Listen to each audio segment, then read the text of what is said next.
All right, Larry Krueger here from the Pig and a Pickle Krueger Show outside Levi Stadium. Out after training camp practice number 10 is in the books, and just saw the great Brad Graham walking by. That was pretty cool. So I got a chance to meet Brad and his kid. Of course, we're brought to you by Pig and a Pickle, the best barbecue in all of Northern California. Check them out. They're in Emeryville. They're in Corte Madera. They're open 7 days a week, from 11 a.m. till 8 p.m. or until they run out. And they do run out, so get there early, get some brisket chili, tell them that Krug sent you. All right, let's talk a little bit about everything that happened down here in Ninerland. Right as we were walking on the field, the 49ers announced a bunch of transactions. So why don't we go through those transactions first? They cut today Mason Pline, Greg Joseph, Trey Avery, Isaiah Nayer, and Tanner Mordecai. So, I mean, very interesting cuts. Let's go through them one by one. One, Mason Pline. As you guys all know, I'm a huge fan of Mason Pline. I really like him as a prospect. Why? Because he's really smart, he's 6'8", he's athletic, and I think there's some potential there. But it was always going to be a little bit of a work in progress. He's a basketball player trying to transition to being a football player. It's not always the easiest thing to do.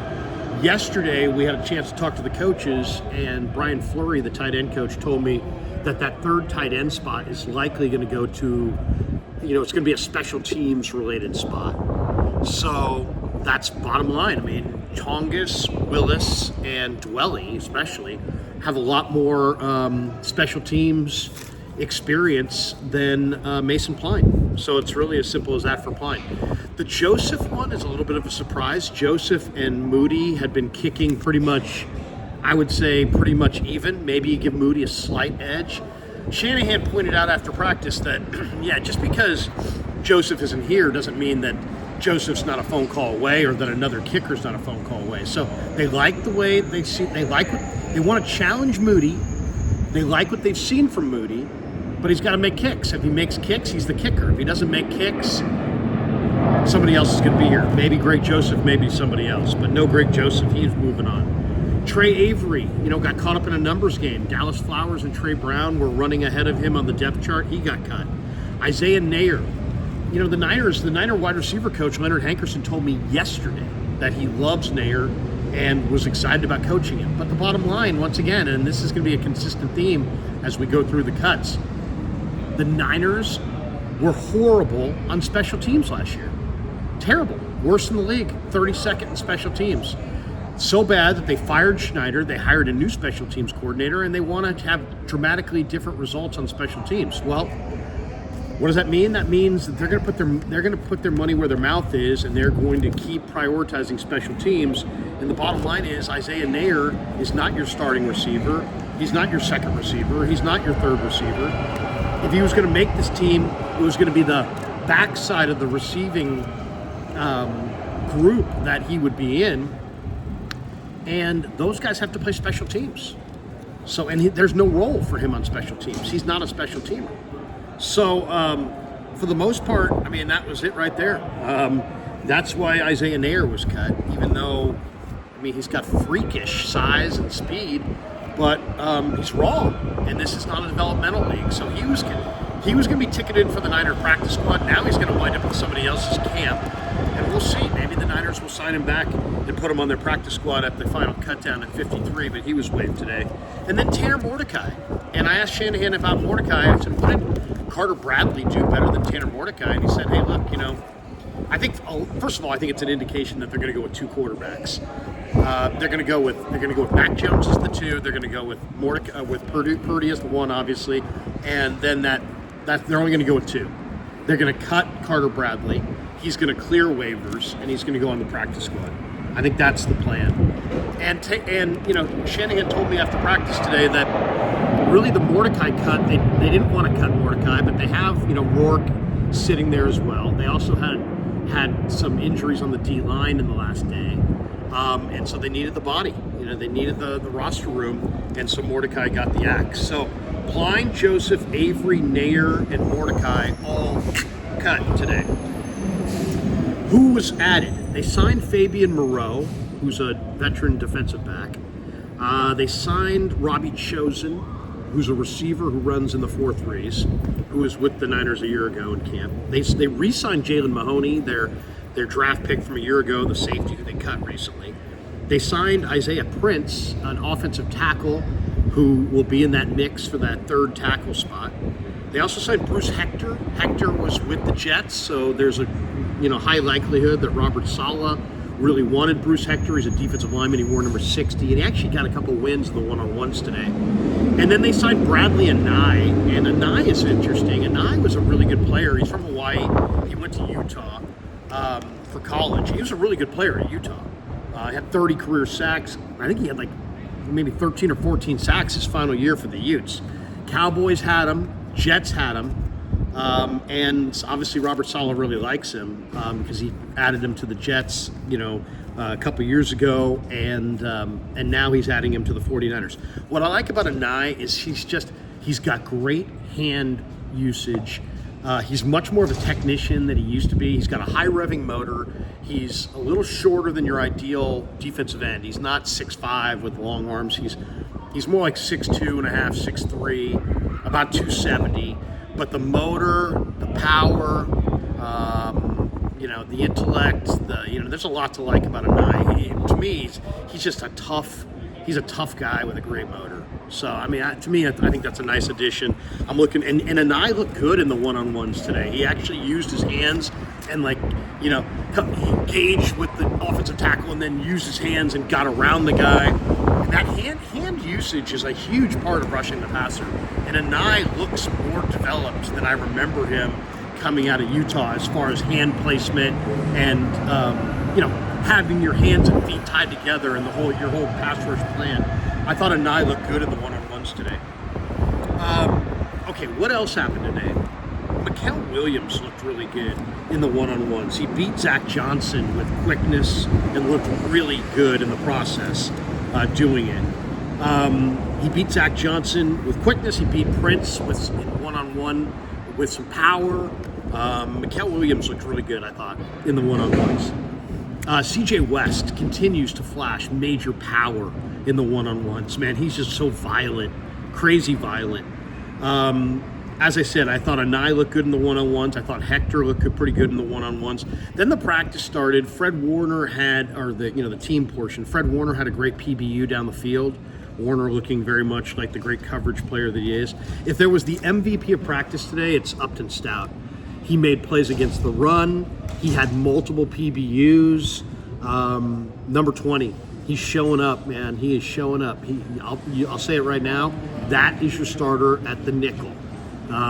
He's nice. He's good against the run, even though he's a small guy. He's competitive as hell. He's batting balls out of the air. He's really competitive at the catch point. Upton Stout, I thought, was the best player at practice today. Couple PBUs, couple run stops. Really, really looks good. Maybe the play of the day today at practice was Mac Jones going up top to Ricky Pearsall. Pearsall had a great practice. One of the better practices for Pearsall. He's looking good. He's starting to stack days. One of the guys that was at practice today, just in civvies on the sideline, and you kind of wonder if the Niners have him here today to work out. They've looked at so many wide receivers. Is Chris Conley. And I bring this up because I just told you that Isaiah Nair got cut because he doesn't play special teams. And I told you the back of the receiver group has to be a special teams oriented group. So if they keep 5 or 6 wide receivers, number 5 and 6 have got to be, somehow special teams related type roster spots. And Chris Conley is an awesome special teamer. He's a great coverage player. He's a dynamic special teamer, and he was at practice. So I wanted to ask Shanahan about him, but I forgot about it. But it'll be interesting to see. Is Conley going to stay retired? Or was he at practice because as soon as we all, go away, he's going to put on some shorts and work out and run and show these guys what he has left physically? He looked to be in great shape. He is a terrific special teamer, and they're looking for special teams receivers. Maybe Conley is going to get signed. We saw Purdy hook up today with George Kittle multiple times. The Purdy to Kittle connection, if you're one of these fantasy guys, I would definitely get Kittle because Purdy has hit Kittle a lot, and it looks like they're going to go at Kittle quite often. And now with no Luke Farrell, I mean, now with Luke Farrell, you don't have Kittle blocking as much. He'll be able to get out in the pattern. I think he could be a much better fantasy player than he's been. And then after practice, I had a chance to talk to Tom Pooney, and I asked him about Sebastian Valdez, and he's like, man, this guy's the Incredible Hulk. He really liked Valdez. He's like, man, he's going to be good. And there's no doubt, he is going to be good, and you can tell just by watching the reps and the one-on-ones, he is really good.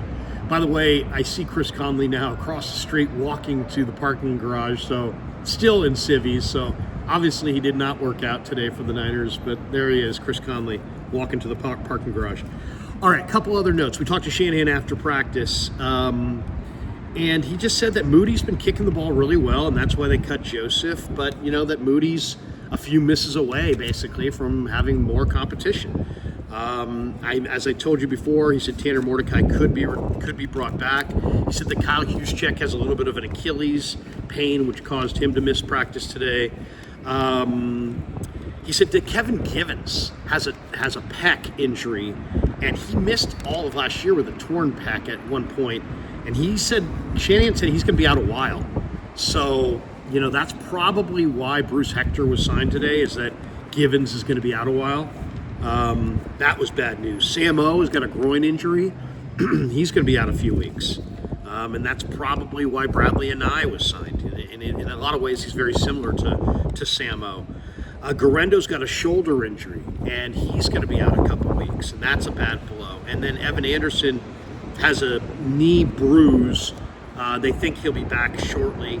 Jair Brown's got an ankle injury. He wasn't out there today. Then the question came up about Jawan Jennings. And this is, I'll say this. I mean, I'm really convinced now that Jawan Jennings does not have a calf injury. I don't have any sources or anything, but Shanahan was asked about Jennings' calf injury today. Shanahan doesn't like to lie. He doesn't like to lie. He doesn't like to say untruths. He's not good at it. He doesn't like to do it. And he basically said with Jennings, he tells me that he's having calf pain. So, I mean, he showed up. There was this big debate. Is JJ going to hold in? Is he going to hold out? And then it was like, oh, he's not going to do either. He's just going to show up and play. And everybody's like, oh, JJ's the best. We love JJ, all this stuff. 2 days later, it's like, oh, I'm out with a calf injury. And I just got the sense today from Shanahan, the way he said it, he tells me he's got a calf, that he's got no calf. I mean, maybe he's got a little bit of a sore calf. I mean, I don't think it's calf. I think it's money related. I think if he makes more money, his calf is going to feel better, and he'll be out there. He's in great shape. He didn't show any ill effects from a calf injury. Now, you never know. Calf's pretty dense muscle. He could have some twinge, some insecurity there, whatever. But if you're asking me to give you my honest opinion, which is what I do on this YouTube channel, is give you my honest opinion of what I honestly think is going on. I think he's sitting it out because he does not get paid. And I think this is his little hold in. And I guess he'll have the final say because he knows his body better than us. But let's just say this: I don't believe that he's got a calf injury. I believe he's holding in, looking for more money.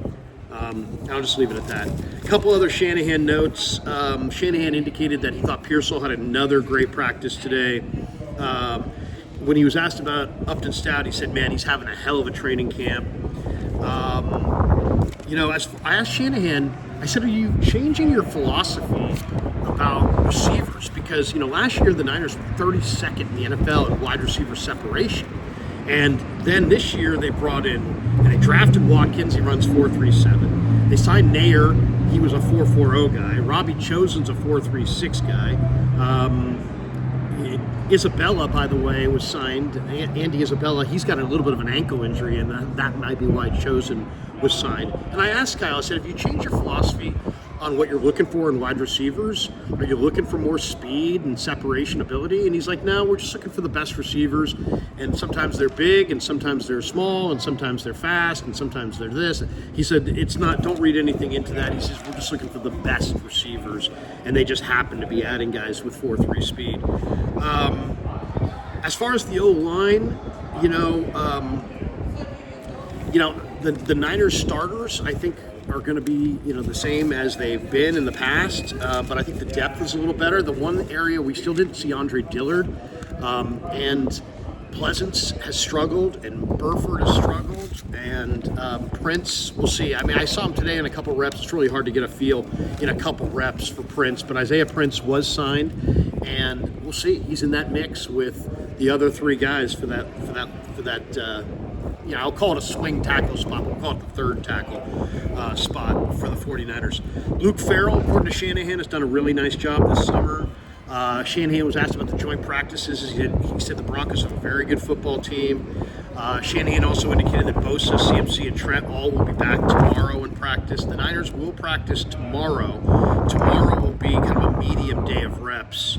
And then Wednesday, they'll do a walkthrough with the players. There'll be no practice on Wednesday. And then Thursday, the Broncos are here, and they'll have the joint practices, and that will be the heavy rep day overall.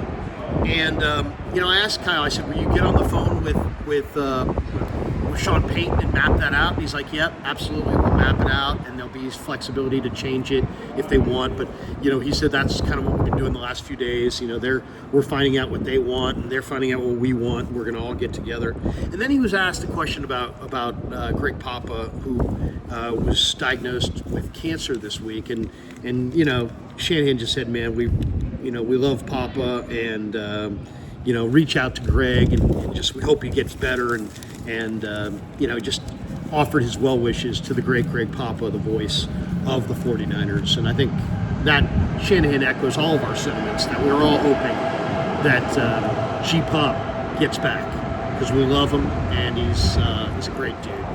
All right, that's going to do it for us. Thanks to Pig and a Pickle for being the title sponsor of the Krug Show. Thanks to Sharp Corner Sports Cards and Collectibles and Clawdaddy Arcades for sponsoring the Krug Show as well. Thanks to all of you guys for supporting the Krug Show on YouTube.